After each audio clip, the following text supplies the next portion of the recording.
ఆంధ్రజ్యోతి ఒక సంచలన కథనం. ఈ ప్రభుత్వానికే వ్యతిరేకంగా అనే కంటే కూడా బాబు గారు మంచోడే కానీ కిందోళ్ళు తప్పు చేశారనే ప్రొజెక్షన్ చేసుకొచ్చే ప్రయత్నం చేస్తుంటుంది. వందల ఎకరాల ప్రభుత్వ ట్రస్ట్ భూములను తారుమారు చేసి ప్రైవేటు పేరిట రాసిన ఘనాపాటి ఆయన 2017-18 కాలంలో ఆయనపై నమోదైన ఏసీబీ కేసులు, సిట్ విచారణలు, అరెస్టులు అంతా ఓ సంచలనం. ఆయన పేరు చెప్తే భూ అక్రమార్కులు కబ్జా కొరకు ఉత్సాహం. ఆయన అండ ఉంటే ఎంతటి భూమినైనా రికార్డులు తారుమారు చేసి కొట్టేయచ్చన్న నమ్మకం. ఉమ్మడి విశాఖ జిల్లానే కాదు యావదాంధ్ర నివ్వెరపోయేలా భూదందాలకు కేర్ ఆఫ్గా నిలిచారు ఆయన. ఆనాటి కేసులు ఏవి తేలలేదు. రిటైర్ అయిన తర్వాత పింఛను కూడా ఖరారు కాలేదు. ఇప్పుడు ఆయన మళ్ళీ రెవెన్యూ శాఖలో ఎంట్రీ ఇచ్చారు.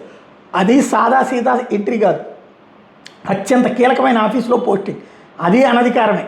ఇప్పుడు ఆయన ముఖ్యమైన భూముల కేసులు అంటే యుఎల్సి, అసైన్మెంట్, ఈనాం, మాజీ సైనికులకు ఇచ్చిన భూములు, ఇంకా అనేక కీలక భూముల ఫైళ్లు ఆయన దగ్గరికి వెళ్తున్నాయి. ఆయనతో ఏం చేద్దాం అనుకుంటున్నారు, ఎలాంటి పనులు చేయాలని ఆయనకి టాస్క్ ఇచ్చారు, ఆయన్ను అసలు ఏ ఉద్దేశంతో అనధికారికంగా తీసుకొచ్చారు. ఇప్పుడు రెవెన్యూ శాఖలో ఇదే హాట్ టాపిక్. రెవెన్యూలో ప్రైవేట్ వ్యక్తులు, ఎన్ఆర్ఐలు, లాబీయిస్టులు కీలక వ్యవహారాలు చక్కబెడుతున్న విమర్శలు, ఆరోపణలు ఆ శాఖ చుట్టుముట్టినటువంటి నేపథ్యంలో ఇప్పుడు కొత్తగా రిటైర్ అయిన అవినీతికి అధికారికి పెద్ద వేట వేయడం చర్చనీయాంశంగా మారింది. ఇది ఎవరు చేస్తారు? జగన్ వచ్చి చేస్తాడా, పవన్ వచ్చి చేస్తాడా, మాధవ్ వచ్చి చేస్తాడా? అధికార పక్షమే కదా.